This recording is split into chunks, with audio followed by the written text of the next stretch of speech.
Welcome. Thanks for being here. Oh, no problem at all. Glad to be here. Whoa. All right. So let's dive right in. I've got a ton of questions. First of all, thank you so much for letting me hear your new solo album because this is the reason we're here, which hmm is called Universal Omega. Universal Omega, and Yes. I've been enjoying it for the last couple of days.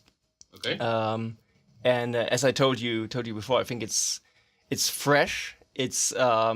It doesn't fall into the usual traps of instrumental guitar player solo album stuff, which Great. I think is super cool. It's well produced, well mixed, and we're going to talk about that in a second because I'm super interested in your technical process in mixing as well. Okay. Um, but for now, to kick things off, just tell me how that whole thing came about. Like, how did you get started into doing instrumental, mostly neoclassical music, and doing solo albums like that? Like, where did all of that come from?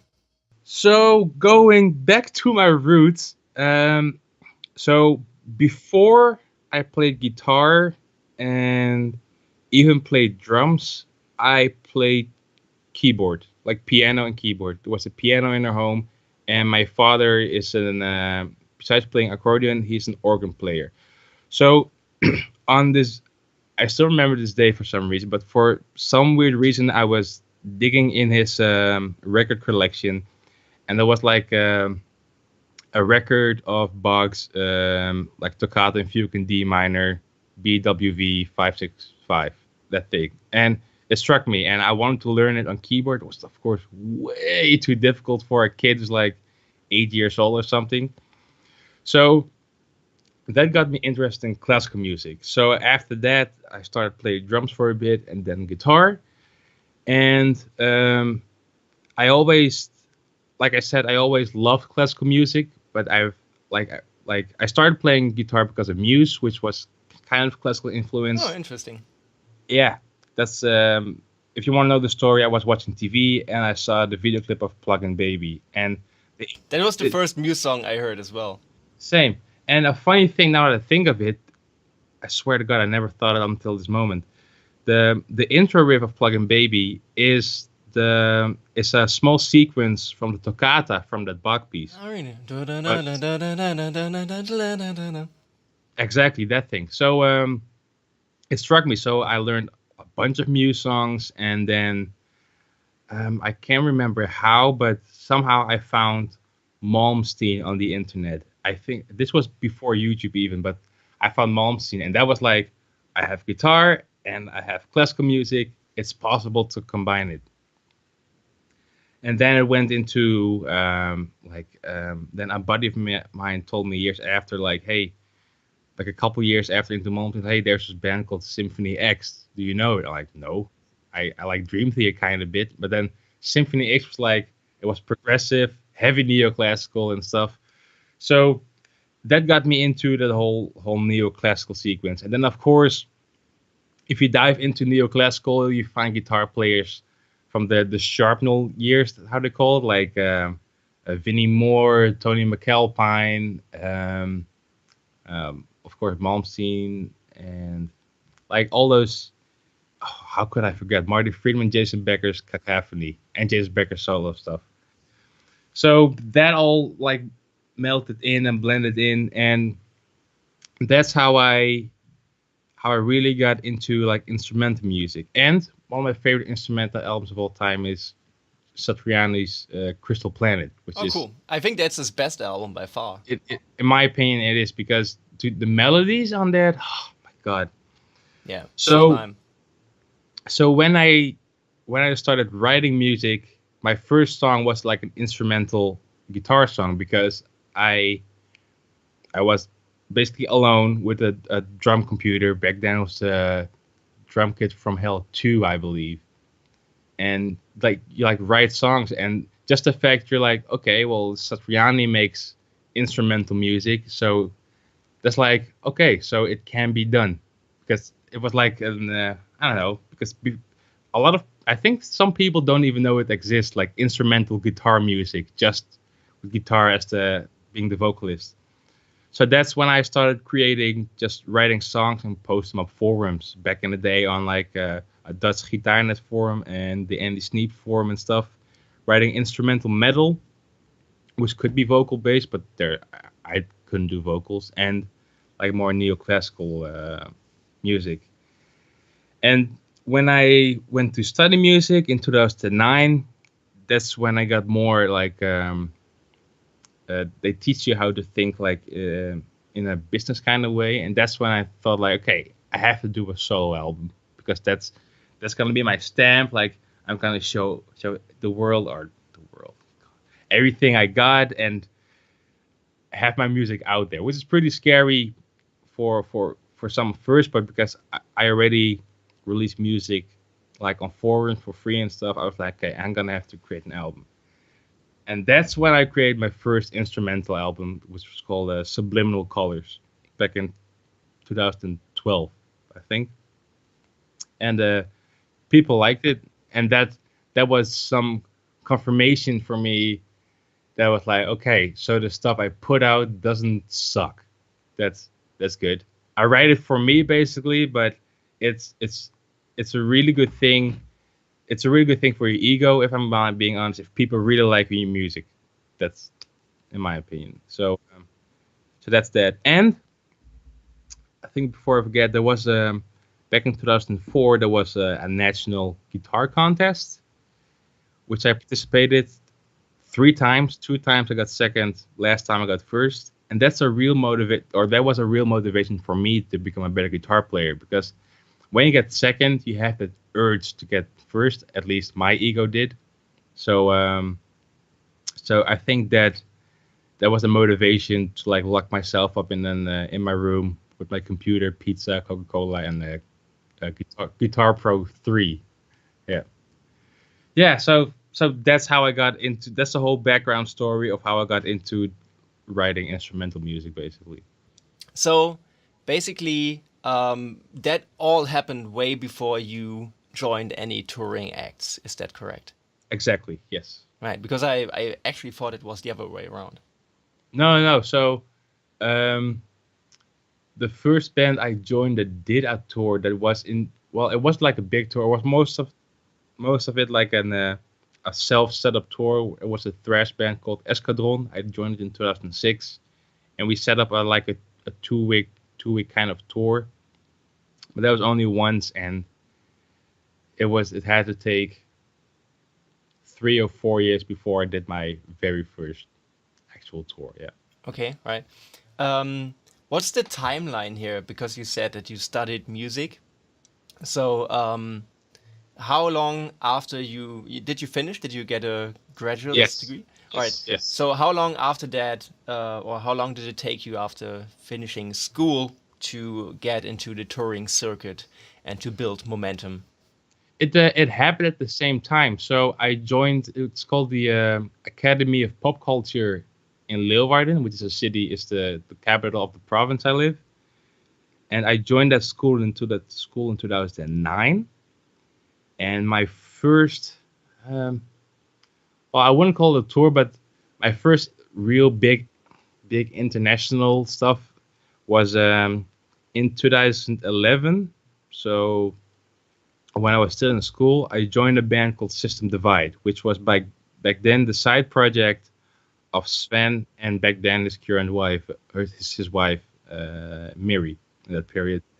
So they were looking for a guitar player to fill in, and that's when I filled in for System Divide first, and we played a show in the Netherlands, in Belgium, and a show in Israel, because Sven back then lived in Israel. Sven is, by the way, the vocalist of Aborted. So that was my first international show, and I loved it. Like you get to see some stuff of the world. I've never been to Israel. I mean, like it's awesome. By the way, awesome country, awesome people. Um, so still when studying, I joined System Divide. Sven asked me to join System Divide, and then in 2012, um, both Danny Tunker and me did fill-in jobs for Aborted, because I knew Sven, because I was in the band with Sven with System Divide and the guitar player. There had happened some stuff, so then Sven asked Danny to fill in, and then Danny couldn't finish the whole thing, so that I filled in the the second half of that tour, the summer run they did in 2012. And then I guess Sven liked both of us, Danny and me. So then Sven asked me to join Aborted as well, and Danny. And then the real touring started happening because, uh, like, I wasn't a big, well, I still am, but am still a big Aborted fan before I joined. I remember when I was watching. I've told this Sven a million times, but when I was a young kid, like around 14 or 15, I think, we had MTV, and it was 1 hour every Monday evening at 2 a.m. We had metal. It was a MTV Metal Zone or something, and that's when I saw Aborted for the first time, and I bought the CDs and stuff. So it was really cool to then later join one of your favorite bands and find out they're all awesome people and stuff and awesome to work with. So and that's when the real touring happened. So while I was studying, I had a delay of a year because I did so much touring with Aborted. But the cool thing was the school was very supportive because I was one of the few people who were actually doing the stuff that I was living, like trying to focus on. I still remember because I graduated in 2014 or 15 that I had to buy 30 euros of internet in Australia to finish my graduation papers and to upload like a 50 megabyte file because somehow internet is pretty expensive in Australia. But yeah, so to answer the question, the touring and the school overlapped each other. Well, since you already we were already talking about the touring with Aborted, I'm super fascinated to hear about that because you guys are one of the most relentlessly touring bands I know. Like Okay. just looking at your touring plan like makes me dizzy. Like seriously, I mean there's obviously a lot of challenges coming with that, and my first question about that is how do you guys maintain um, relationships and personal life outside of such a rigorous touring cycle?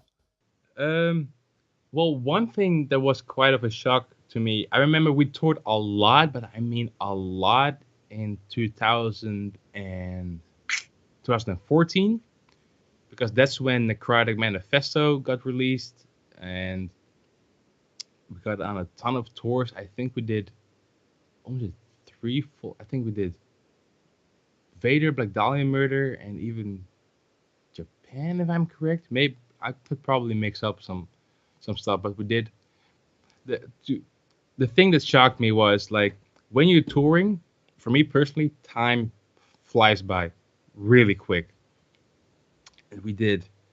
It was 2014. We did Australia. We did European tours, and did New Zealand, and I think we even did Mexico. I think.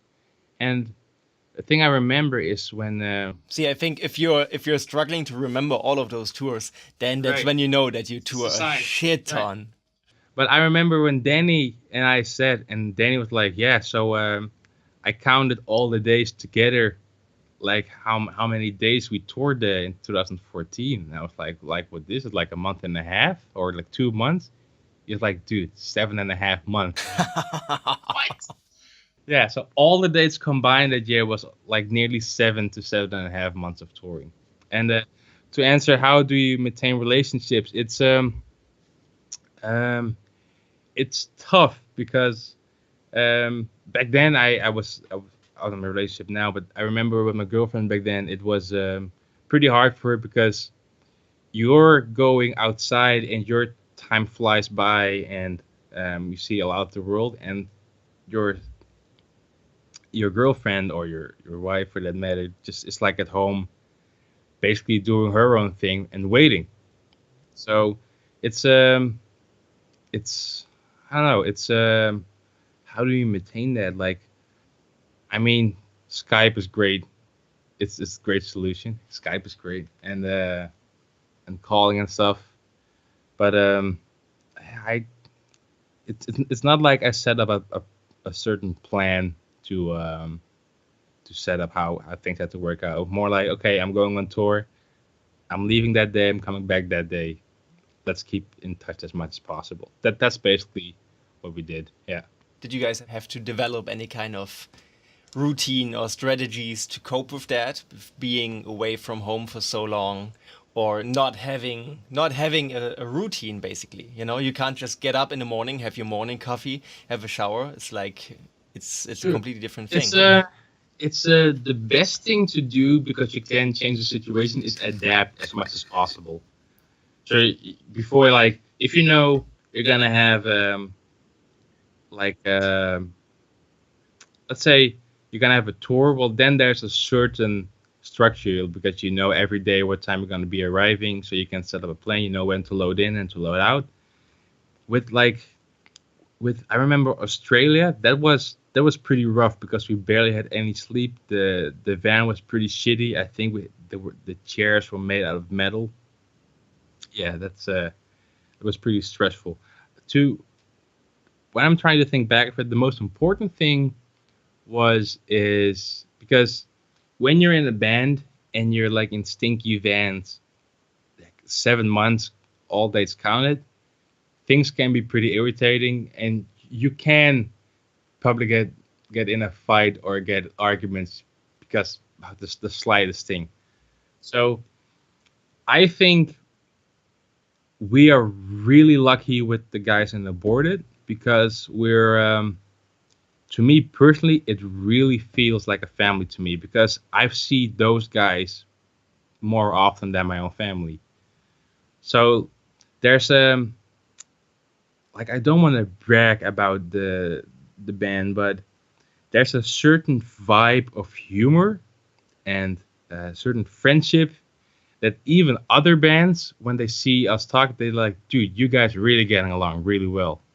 Which is we like games and stuff. I don't know. There's a certain vibe that like which helps to not get fights and stuff. So there are certain routines we get into, but just I think personally having a good sense of humor is what keeps us going because that's what makes it so much fun to be a gator. Like now, I can't wait till October 21st because that's when I see the guys again, and I know I'm gonna laugh my ass off when I see the guys again.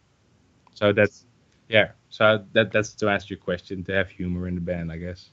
Has that always been the case that a board is such a tight knit group of people, or has that evolved over the years? Because you guys did have some lineup changes, right? True. Yeah, yeah. Well, I joined in 2012 officially, so for me, and we had some lineup changes while I was in the band, and I I do know that of course you have to play well, but indeed you have to fit in. It's a certain niche I think that's like a certain way of joking and having fun with each other that makes it a very tight family slash crew, I think.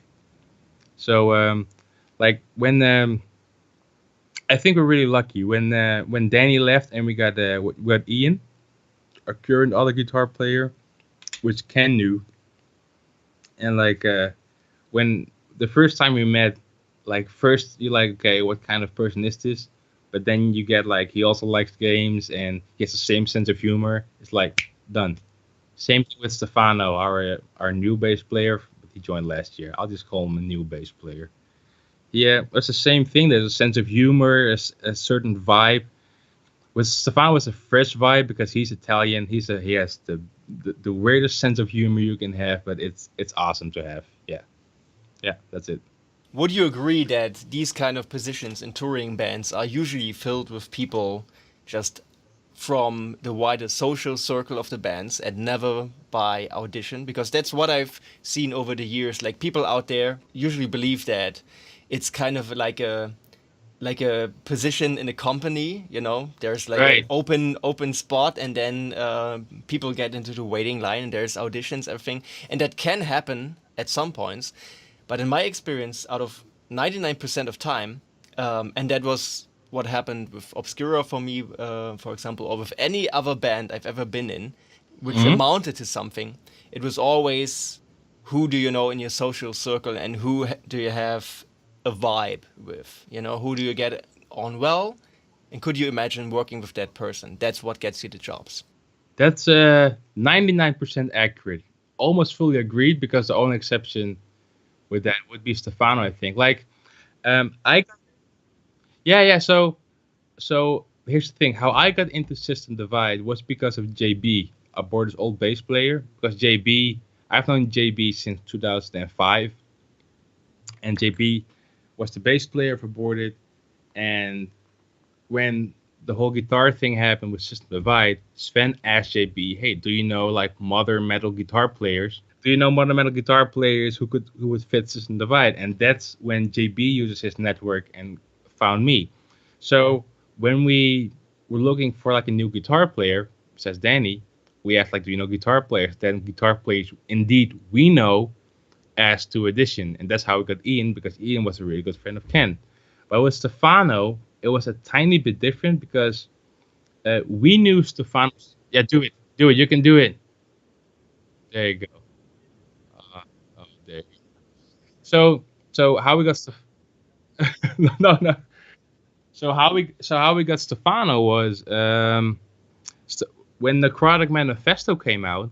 Stefano did the bass cover of that song, Necrotic Manifesto. So when we're looking for a new bass player, we were like, okay, hey, we know this killer bass player who did like the bass cover of that song, and then by chance, I think Sven knew the management of the band Hidden Divinity, which was the band Stefano played in. So that's maybe a wider circle, I think. But we were impressed by Stefano's playing because he put it on a cover of it on his YouTube account. So like to 99%, it's true. It's like it's really about who knows who and stuff. But if with Stefano was a slight exception because we knew his playing was really good from the cover. Yeah. That's interesting to know and to talk about just because I've seen so many people work unbelievable hours in at creating covers, not for the sake of creating music and having fun, but just because they see the opportunity for themselves to upload a cover that good that the band will notice, and then it will get them eventually into the band. Yep. And I've never seen that happen, except also I have seen one exception, and then except that exception is my buddy Kevin Heydrich, who's just so insanely good. He has like the I think the most ridiculous picking technique on the planet. And Oh my god. so yeah, he used to like record covers all day. He's the guy who uploaded these Necrophagist covers at 150% speed or something. Oh, him. Oh, yeah, yeah, yeah. I know. I talked to him a bit. Oh my god. Yeah, Hi, Kevin. And yeah. Oh, dude, his picking technique. I'm like, okay, I'll just stop. he's a monster.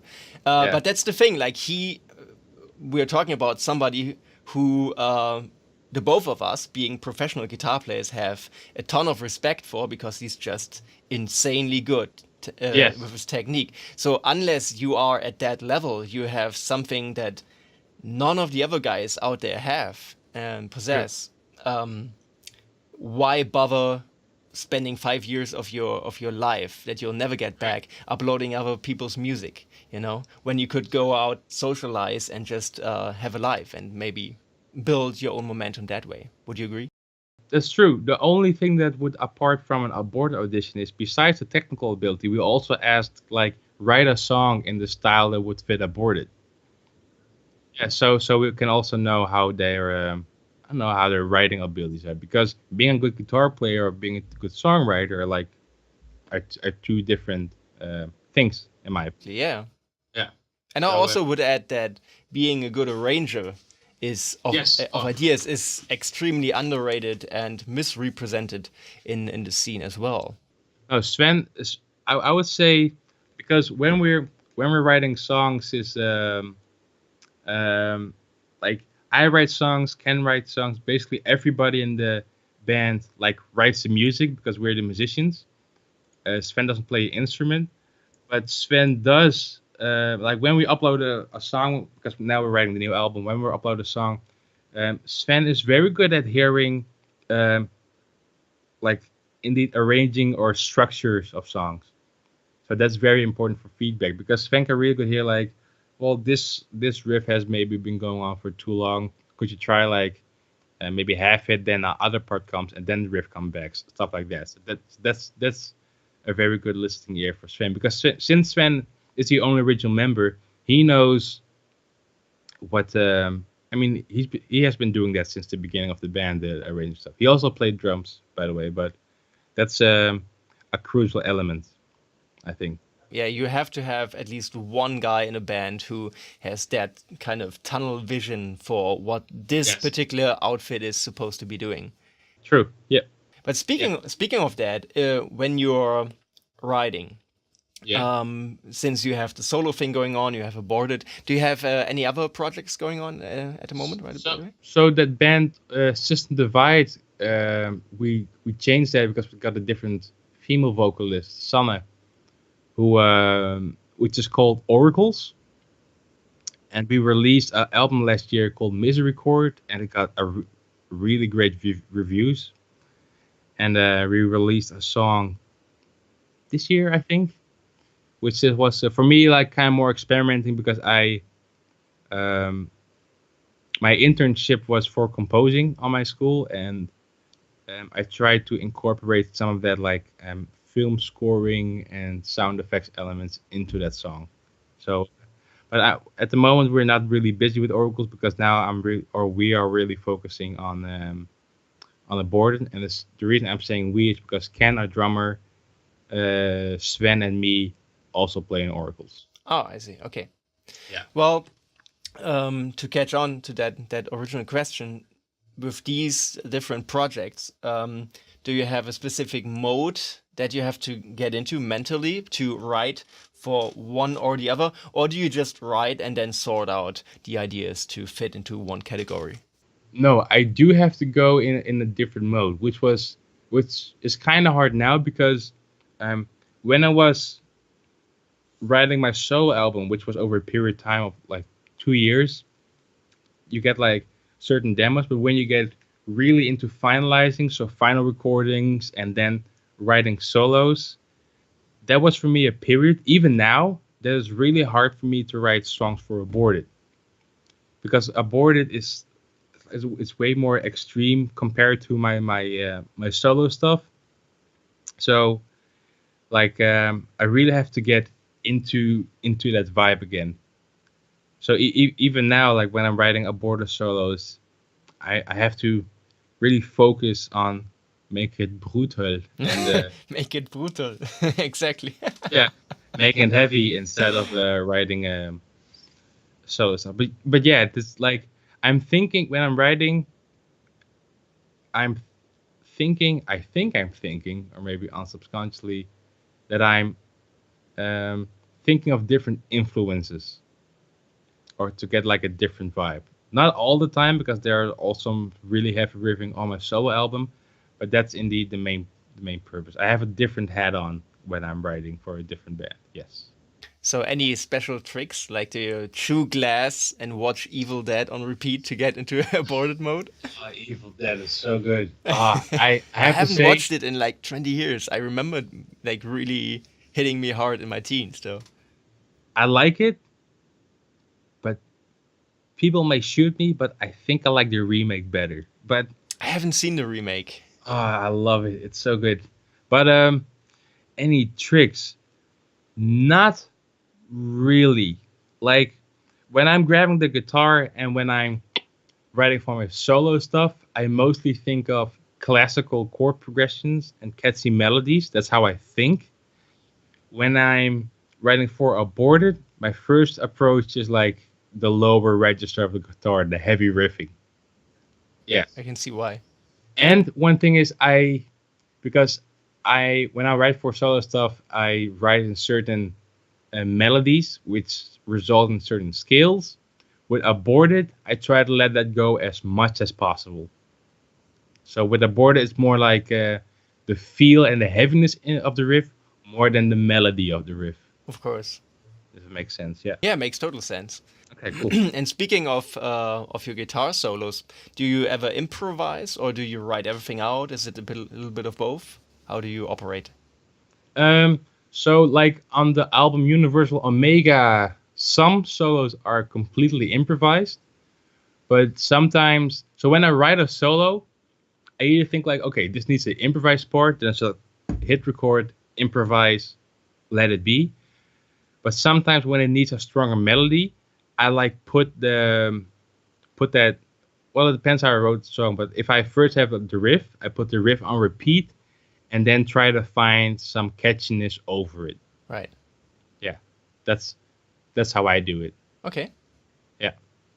And to follow up on that, like in your mind, do you still think in terms of scales? Is that your framework? You're like the first thing you in on your mind when you're approaching a certain part or a chord progression, or do you like let it just flow and let your fingers do the talking and then figure out where you want to change things? Um. Well, I am aware that in my solo music, I mostly use three scales. It's minor, harmonic minor, and phrygian dominant. That's and what I how I make it interesting is trying to find catchy melodies or catchy chord aggressions and try to be um, with solos most of the time. Try to be as chromatic as possible. That's what it makes interesting for me. Right. Yeah. So, is it fair to say that you are first off, you're operating within your comfort zone by staying in those places and scales that you know well. And Yeah. then further on, it's your job to, make it interesting to squeeze as much interesting, catchy stuff out of those comfort zones to go further. I think that's how you could put it. I think that's how it would make the most sense. Like I'm trying to remember how I wrote. Like when you get the song "Descending Upon Hades," that's I wrote that song first starting with that riff, the first riff you hear. I'm like, okay, I want to be heavy, I want to be melodic, and then I just try to find the notes and stuff.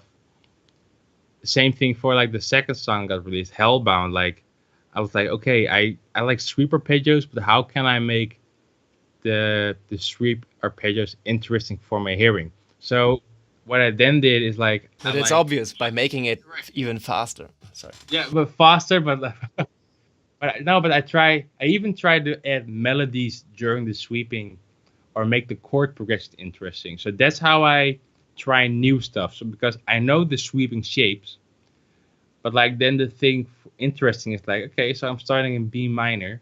How could I go from B minor to D minor, or from D minor to G major, or try to find like film score progressions and implement those into like in a certain technique, I would say. Right. Yeah, absolutely. You can like listening to the album, I can definitely hear in my mind examples right away of what you Okay. just talked about. Like there's so many cool chord progressions which really drive the song, like moments of just interesting things happening. How did he get from this point to that point? Right. So it's not so much like changes in instrumentation or like wild harmonic shifts. It all flows very organically.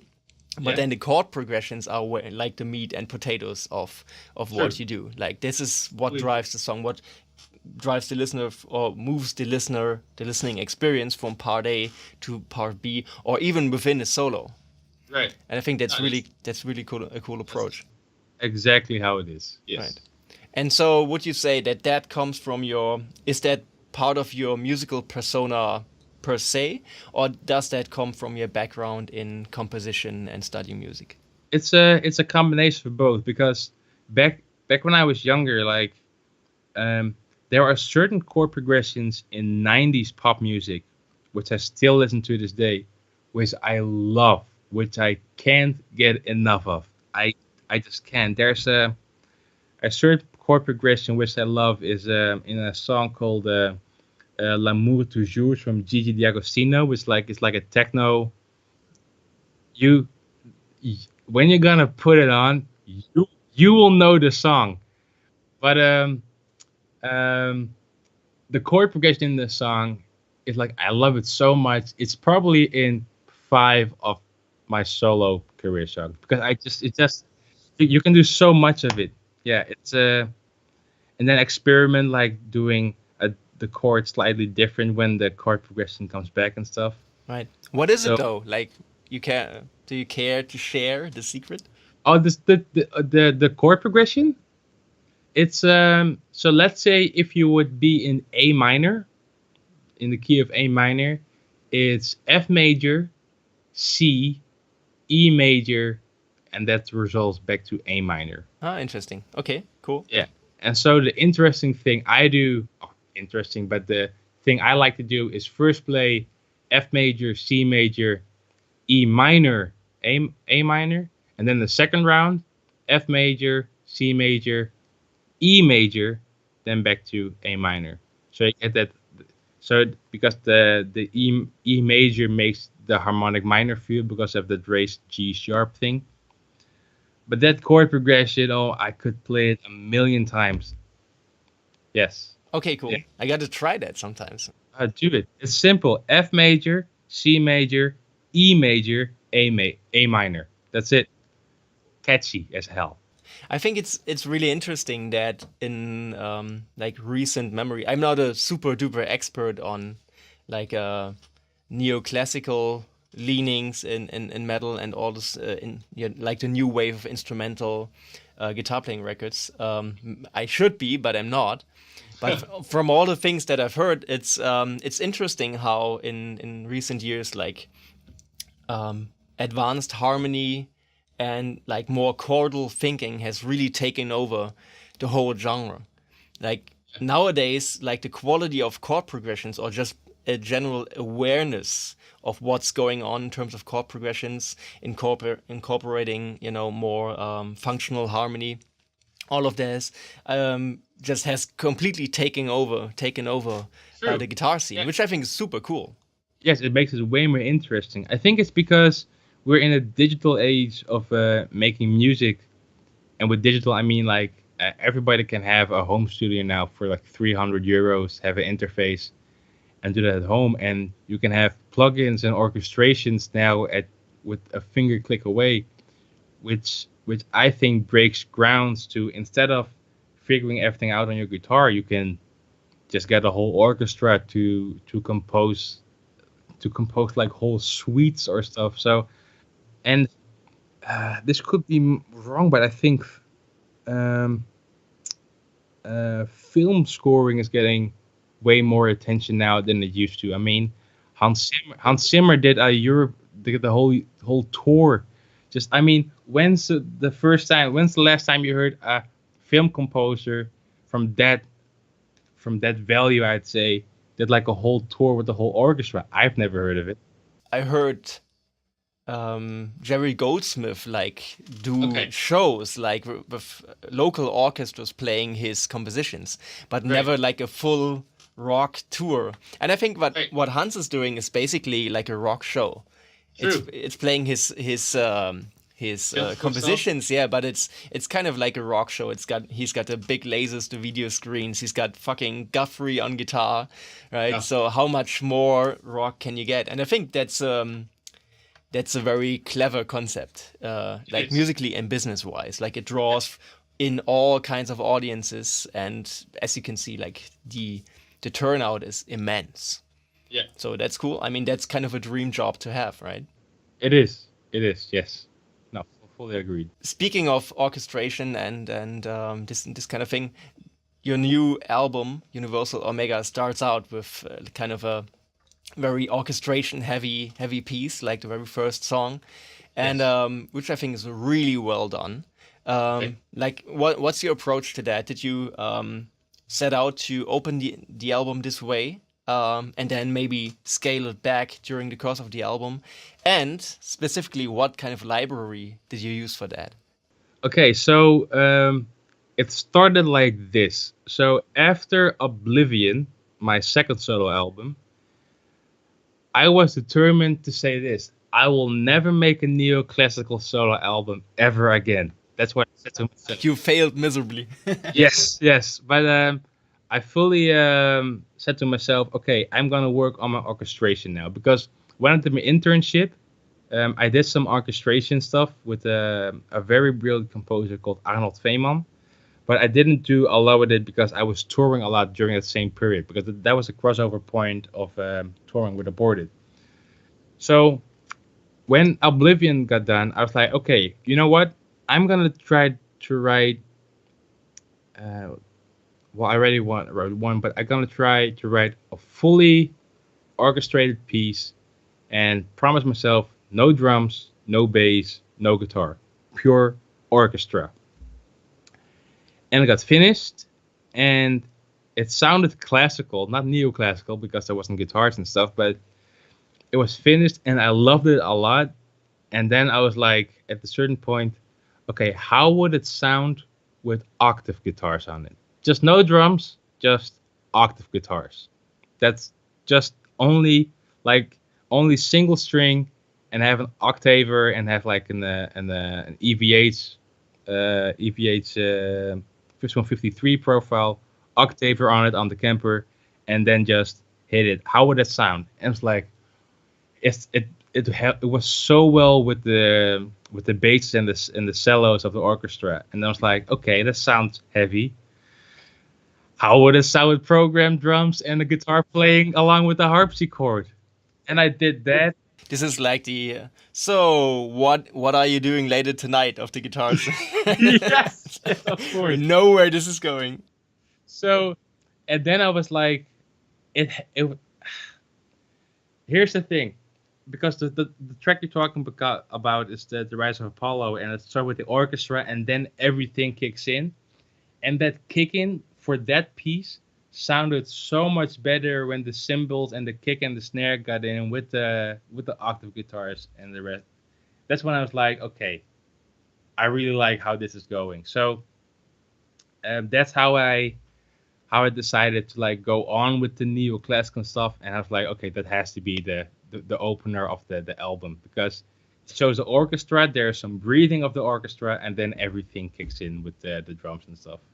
Yes, and to ask the sample library, so um, one of this actually happened by chance. So my buddy Peter, who which is one of the studio guys of Double Impact Productions, which I do the Kemper profile bundles with. He said he first told me about the Steven Slate plugin subscription, Which I have also. which is it makes sense. It's so good. And then I found, and then now he told me that East West was doing the same thing. So I found out that East West like does for only like $25 a month get all their libraries, and those libraries, the Hollywood strings, Hollywood brass, Hollywood um, I think strings, brass, violins and stuff. um, to me personally, it sounds so much better than their symphonic gold library. Is that it motivated me to use orchestration on different tracks? Like I think Ronin has some orchestration on it. It sounds amazing. So to answer the question, on the album and still now, I use the Hollywood. I have everything from East West because of the subscription, but I mostly use the Hollywood collection from them. Okay, Nice. well, cool. I definitely have to check that out. I want to go into that direction more myself. Do it. On the last couple of albums that I did, which had orchestration, we all always had like rather basic sounds, and didn't go for like the super fancy libraries Yeah. because it was clear from the beginning that we would double violins with real violins, all for every project. So as many things as we could double with real instruments, we did it, and so Okay. that what drives the sound. And even on the Obscura album, it's all real. But now like subscription models and but and just the think of it just because- the quality of the libraries nowadays just Exactly. insane what you can do. Like just looking at this Skype session here, you're in your home studio, I'm in my home studio, and we can just pull off these things by ourselves just with investing time and energy and getting knowledge. I think that's unbelievable how that works. Yeah, no, fully agreed on. Yes, that's the whole thing. And just think about all the libraries from East West together would be, I don't know, like over 6,000 euros. Exactly. And just with 24 euros a month, you get everything they have, and you can pause it whenever you want. I mean, it's that's. I was talking to my girlfriend the other day that the concept of like Netflix streaming or Spotify streaming monthly subscription is going to the recording industry, which is to me, for me, it works out perfectly. Truth to be told, I've got tons of great plugins. Some of them free, some of them paid for. But still, the best investment I've done in mixing and audio is still the Slate bundle. Same here. Just having everything at the at the tip of your fingers and every time, anywhere in the world, and you don't have to waste a thought about it. You do it once, and it's just there for the taking. It's just such a great concept. Yeah, to tell you for Universal Omega, I could say that at least 85% is all Slate virtual rack. Oh, okay. Did you use the Slate drum samples as well? Let's see. So the drums sound already great because they're played by Koen from Armin van Buren, and he has a really great kit. I think Tama Star Classic. I think, and like mixing wise, what did I use? I think the the periphery kick thing, the Get Good drums bundle, some of that, and I used some samples from the Ultimate Drum Bundle, which is a drum bundle made by Double Impact, and some Slate stuff. It's all blended in together to make like a good sounding kit. Oh, the kit already sounded good, but to make it fully metal and triggered and stuff. Right, to have it cut through the mix. Yes. Well, speaking about that, you we have, as far as I know, been mixing our own records for a long time. How did you get started into that? Like, what's your motivation behind that? Mixing. It started back in I don't know 2003. I had a software thing called Guitar Tracks Pro, and there was just tracks. You could only record your guitar on it or your input, and that was the first time I could hear myself again, which was a fascinating thing. And then I really got interested in creating like good guitar sounds, and I downloaded what's it called again? No, I bought drum kit from El Superior back then. I just really got into I don't know, like making something from going from point A to B, make like a full like heavy sounding mix, and like now I'm subscribed to something called Nail the Mix, which like famous mixing engineers release a track of a famous song. You can download it and you can mix along with them with their live sessions. Cool. Yeah, I heard about that. Uh-huh. Yeah, it's great. So I'm learning from that to get like having tips and tricks to get better mixing. But the frustrating part is when I mix a different band, it's way easier than mixing my own stuff. That's the worst thing. I'll be honest, I'm like a lot of people love the mix they currently hear on Universal Omega. Maybe because it's me, but I don't fully enjoy it. But that's because I spent 2 months mixing the damn thing. I had the guys over here.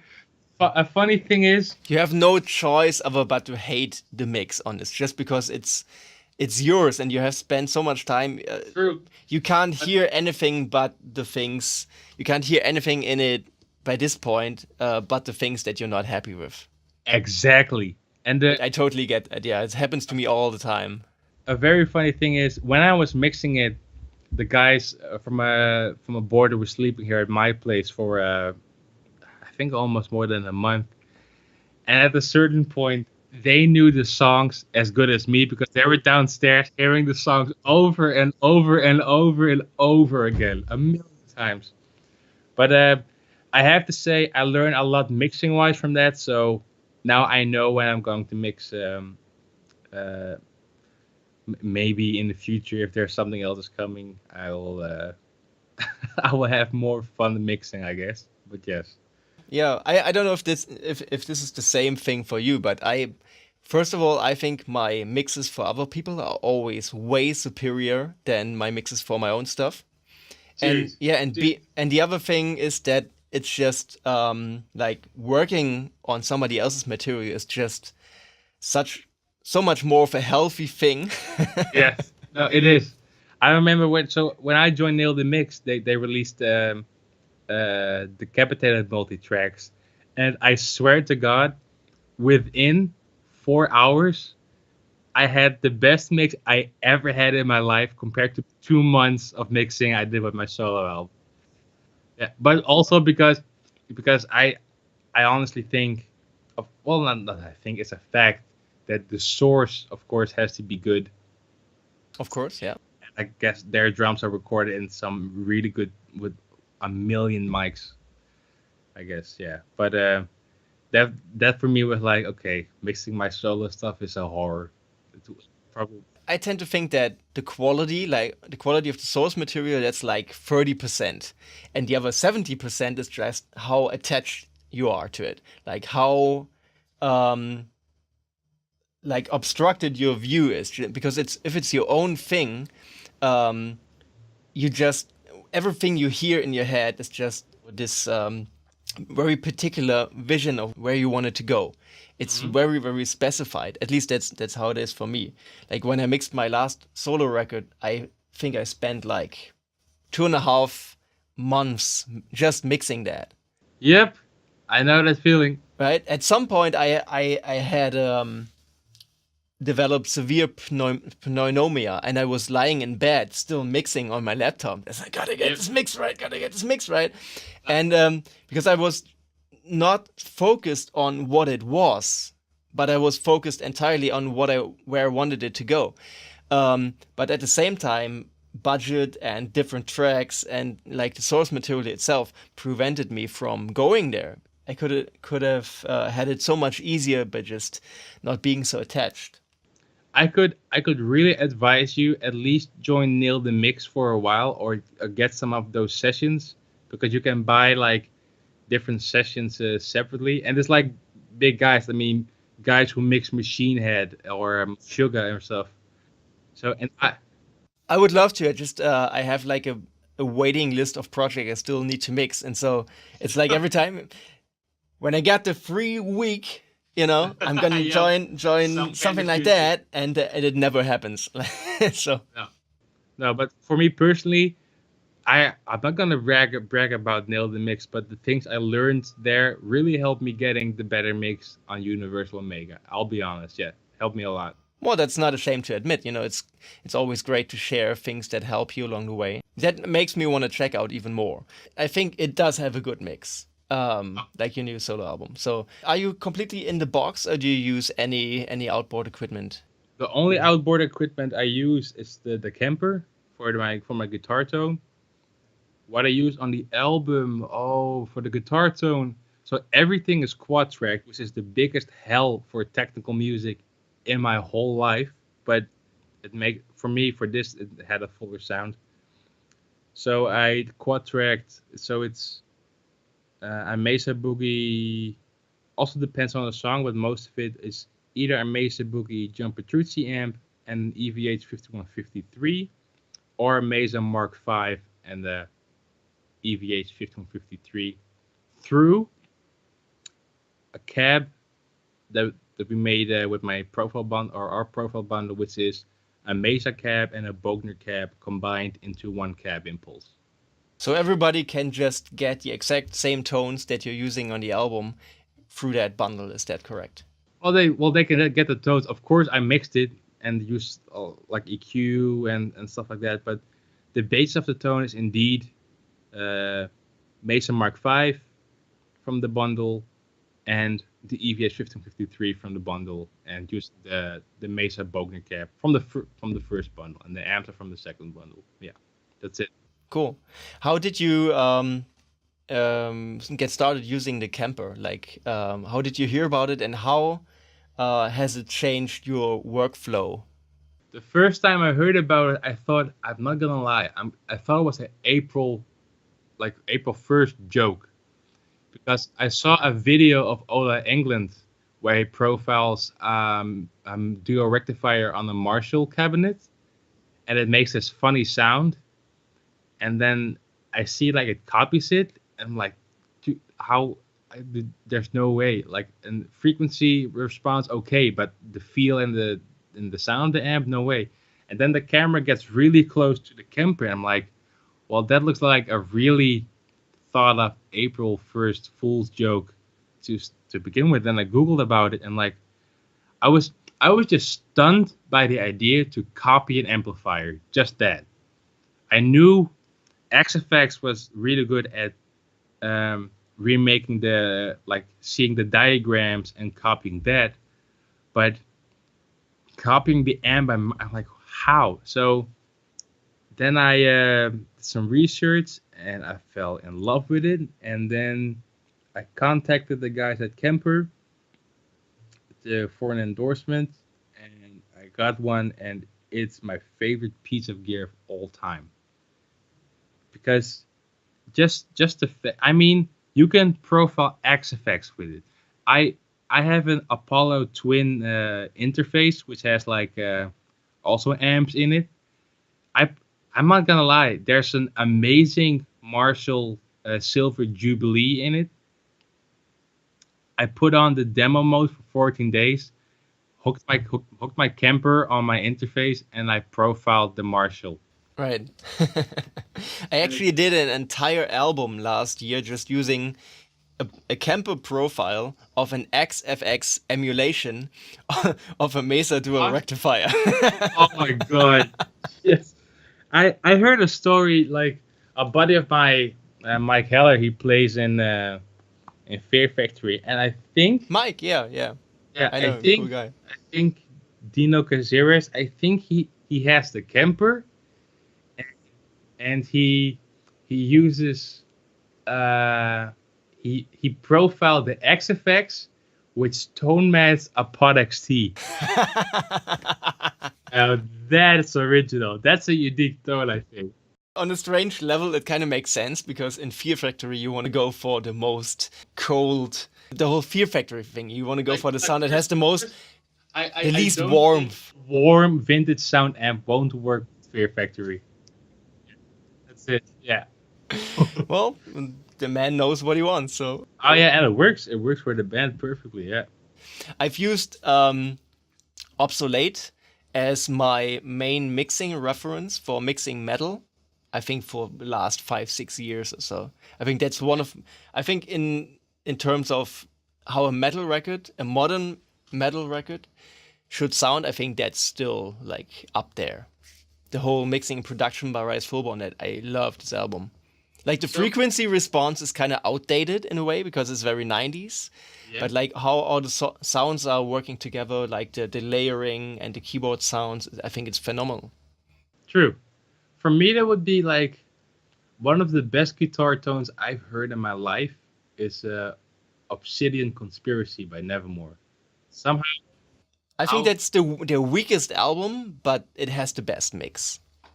like Godless is my favorite, but the guitar tone and the mix, it's so good.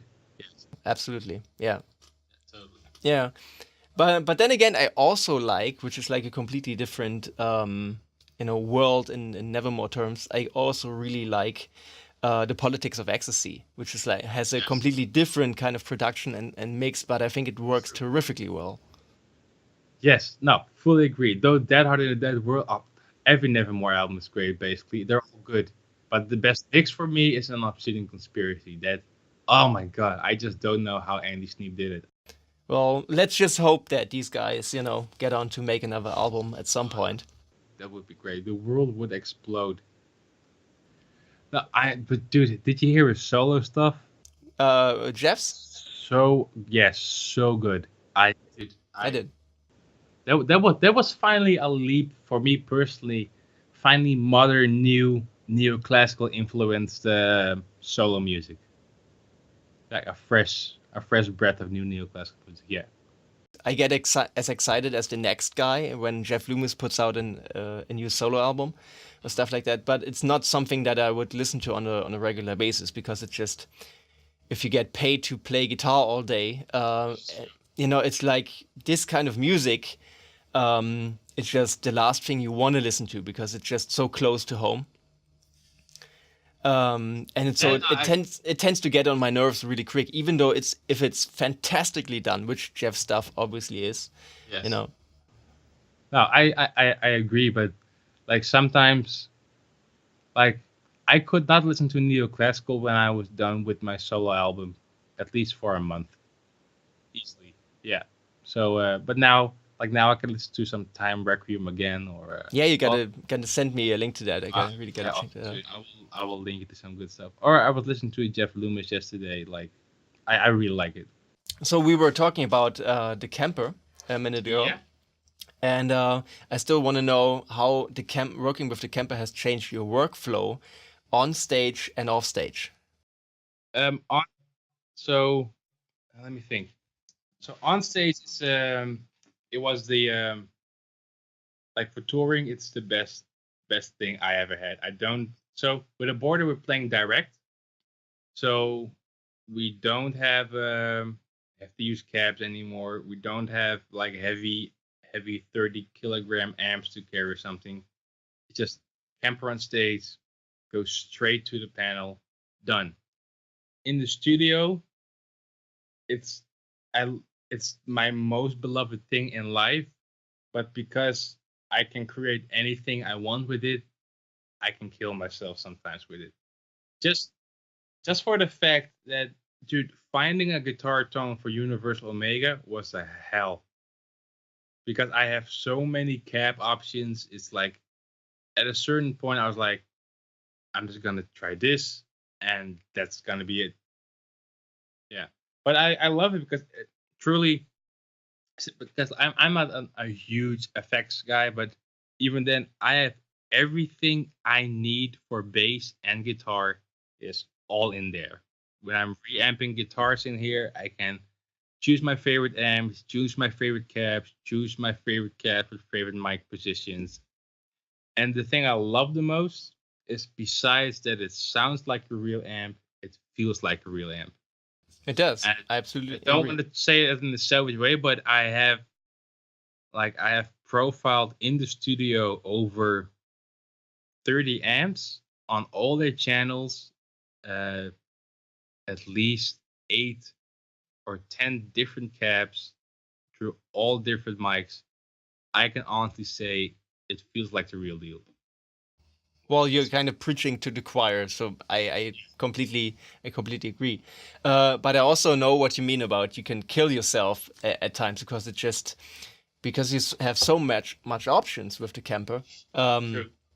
and I mean, just when you get it and it comes fresh out of the box, it's a million options. But Dude. then you get into like buying profiles and Yes. exchanging rigs, and then obviously you take it into the studio when you're recording and you're Yep. profiling your own amp collection and then other people's collections. Like for me, like every time I record and produce a band, which is like several times a year, I bring the camper even if we're not using it, and I'm gonna profile all of their stuff just to be sure. And Right. like the time comes eventually during every production when you're not happy with something or just something is has got to be changed, Hmm. and then having all of that in your home studio, ready to be brought out in like a couple of seconds time is just a Right. godsend. It can make all of the difference in workflow and in quality. But then it grows and grows and it grows, and then um, sometimes I'm even scared to turn it on, right? Uh, eh, Dude, what I do on a monthly basis is clean out my camper and then start from scratch again. Oh, really? Yeah, I just because I don't know at a certain point I just there are a couple of amps which I will always use, which is an EVH 5153, a Mesa Mark V, which is in my opinion the best amp of all time, and lately the GP2C, the Jumper Trucci Mesa signature amp. Oh, I haven't heard that one. Oh, dude, it's based on a Mesa Mark IIc Plus, but it sounds solid. It's perfect. There are even some free profiles of that one on the rig manager, the rig exchange. But I because with the Ultimate Profile Bundle 2 that Bundle I made, it's so massive. Even I get lost into it. I just like, okay, I'm gonna need a tone. I'm gonna write a trashy riff. What kind of tone am I gonna use? Right. No idea.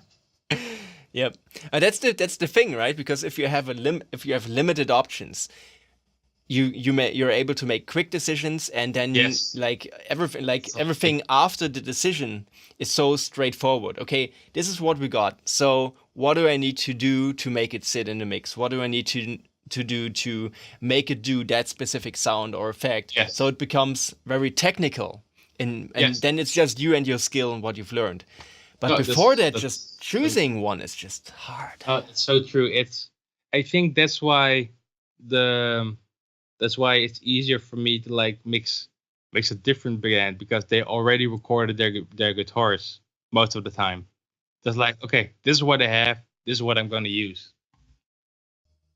Yeah, makes sense. With the Kemper though,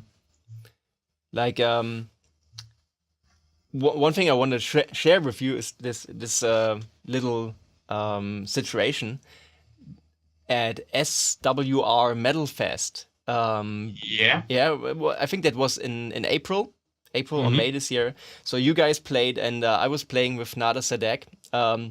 And I was watching you guys play and soundcheck, and I was with my friend Derek Roddy, and so we were watching your set. And, this was in Portugal? yeah, in Portugal, exactly. Yeah. And so it was you guys headlining, and then Mayhem. Yeah. And so we were watching you guys soundcheck. And so Derek turns to me, like, Derek, I love Derek, but he's like super old school. He's all about his Marshalls and the analog gear. Just like the guitar player of Hate Eternal, Eric Eric, Boutin. yeah, probably, there's obviously correlation there. So like he's all about the analog gear. So he turns to me and he's like, "Man, that's just zeros and ones right there. I don't feel it." And I can totally see where he's coming from, right? Because you guys, as you said, you go all direct, and I think all of you guys use in-ears, and like the only thing that's actually mic'd on stage, correct me if I'm wrong, is vocals and drums, right? We don't use in-ears. We have on-stage monitors, and the drums are mic'd up. Yeah. Okay. So anyway, then you guys start playing, and like from the very first note, it's like the most thick, clear, and just plain brutal sound of any band on the festival. Okay. And as I might add, probably the tightest. You were the tightest band too. And so it was massive. Okay. And then Mayhem come on, and I love Mayhem as much as the next guy, but it was like the air was sucked out of the room. Okay. Not in a good way, just because it was, especially the first couple of songs, it took at least 15 minutes to get the sound right, to make everything audible, while you guys were on like from the very first second, and there wasn't any bit of little change until the end of the show, except for a little bit of volume. So I think, that made me realize even more how much this is the time for this kind of approach right now. It's just you got to go with the times, and like tools like the Kemper enable you to be so much more consistent on stage, and in your in the sound coming from the stage. It's just indispensable by now.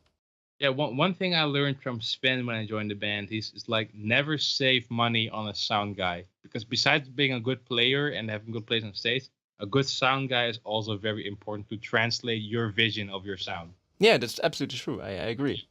Right.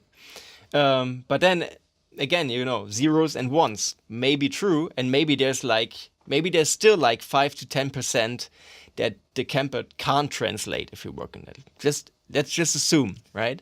So, But then, right. like on the other hand, there's so much other stuff that other pros that come with that working with the Kemper, where it's so quick to set up. You have the same sound every night. You don't need to worry about mic placement or maybe a mic being broken or a cable just fucking up. You could easily say that all the pros that comes with it outnumbers that maybe that last 5% that differs the Kemper from the real deal. I think so. Yeah, I agree. That's what I think. Yeah. I do agree that it just feels like a real amp. It Yeah. totally does. Right. Totally true. Yeah. Right. So yeah, let me just have a quick look on my questions because we've Do talked it. about so many things. Um, yeah, I wanted to get back to your solo album finally Yeah. and ask you about how did you choose the guest musicians, the people you worked with on this album, and why?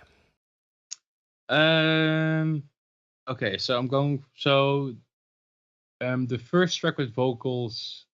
So we have Sven, which is Sven is my favorite metal vocalist of all time. He's one of the most unique sounding ones. So that was a no-brainer. Um, And uh, probably you didn't even have to pay him. no. They all did it very nice as a guest appearance. So JC, which is one of my favorite female vocalists ever. She played in a band called Rouge United a couple years ago, which is it was a Dutch band, I think. But she has there's some fire in her vocals, and that's the reason she's on multiple tracks on the album. Then we have Daniel from Textures. She's like I'm a huge Textures fan, so I was really glad he Oh, I said love yes. textures. Yeah, and I was really glad he said yes to do it because he's really good at doing both clean and more harsh vocals. And then we have Valerio Recenti. Um, he sings in a band with a buddy of mine called My Propane, and I was driving with my buddy. I was to somewhere, and he said like, "Hey, do you want to hear the new Propane, the band of mine?" I'm like, "Sure." And I was so impressed by his vocals. Just like who the fuck is this guy? He's like, "Yeah, he's this Italian dude." And I'm like, "What?" So then I asked him, and he's like, "Yeah, sure, I'll do it." And that's on the last track, the End of Days, which is his vocals are phenomenal. Yeah, absolutely. So it's like most like impressed by vocals and people I know throughout the years, basically. Yeah. And what I think is interesting is that everybody's going down in this specific sub niche Mm-hmm. that we're in here. Everybody's going for guest solos and collaboration and cross promotion. And at times it can come off as needy, right? Let me just get all of these guitar players on it so I can, finally sell a couple of records. And I think it's cool that you kept it tight that way, that it's just a very focused affair, and instead people get to hear you in different contexts. True. Right. Yes. Was that a conscious decision or just the way it developed naturally? It's the way it developed. For example, my buddy Alex Karlinski, like he is, if I'm correct, he worked on the soundtrack of Kung Fury, who's like a big wink. God, I love Kung Fury. But it's like a big compliment to like 80s and stuff. Yeah. And that's his thing. So when I had a part when I was like, okay, this should be the part where it's guitar versus keyboard, Malmsteen like versus solo trade-off. And like, I know Alex can do this. I know Alex can create his own keyboard sound that will fit in the mix and will sound cool. So that was like, okay, I will ask Alex to do the most awesome keyboard solo of all time. And he did. Because I first got his tracks and then I had to do the solos between. I was like, how can I top his keyboard solo with guitar solos? In the end, it turned out cool, but it's easy to say if it was a duel that the keyboard solo is the best thing on versus the guitar solo easily. Yeah, well, I think it's a head to head. It's Okay. like I think it's a very cool moment on the album. Thank you. Right. But the rest of the keyboards did you create that? Is it programmed? Like all the harpsichord, or did you have somebody play that? So I play keyboard as well. So I play the keyboard here on my what is it? I don't know. On the it's I forgot the brand. I don't know. It's an 88 key MIDI sequencer keyboard thingy. But then I do agree that with mistakes, I tighten it up in Cubase. Yeah. And I'll be honest, sometimes it's too technical to play for me with both hands. Too technical to play my idea. So then I program the missing notes in the sequence. Yes. Well, there's no shame in admitting that. Like I do the same thing, and MIDI editing is my best friend ever. Yes. In the end, like the most important thing to me in the end is how the album translates to people. I don't care if it's fake drums. I don't care if it's real drums. I don't care if it's 100% sample. I don't care if it's 100% snare. I don't care if I don't know if the solo is recorded in different pieces. In the end, it's about how I like it, how I enjoy it, and how the people like it. That's the most important thing. Yeah, exactly. If you play live, of course, it's a whole different thing, but it's music that translates, not how the music is, how it's created, in my opinion. Yeah, absolutely. Yeah. Cool. I think I'm pretty much done with all my questions. Great. So yeah, and we've been talking for a long time now. So the only thing that's left for me is to ask what's next. Like, what's on your agenda right now? So I'm really focusing now. So I'm writing together with the guys the new Aborted album. Personally, I'm really trying to develop my orchestration skills. I went to a Junkie XL masterclass last week, and that's the guy who wrote for Deadpool. He wrote together with Hans Zimmer on Superman versus Batman versus Superman stuff. So I got some cool tips there, and I have some concepts which I'm working on, which I won't say too much, but a lot of classical involved stuff will happen. That's basically what I can say. Yes. Cool. That's it. And then I guess more massive touring with Aborted next year. Yes, a lot of massive touring again. Yes. Oh my god. It's fun to do. Yeah. Right. Cool, man. Thank you so much for doing this interview. Lots of very interesting and enlightening info here. Okay, cool. So, thank you so much. Thank you for letting me hear the album, and I absolutely encourage everybody watching this, everybody on my channel, to check it out. I think if people are, even a little bit interested in neoclassical, heavy instrumental music that does not have the 80s muff, Right. but it sounds fresh and ass-kicking and original. I think your new album is like the thing to listen to right now. Thank you. So cool. Yeah. And that's all for me. Thank you so much. No problem. Thank you. Say bye to all the people on Fountainhead TV. Bye-bye, people. Thank you. Right. Okay. Cheers, dude.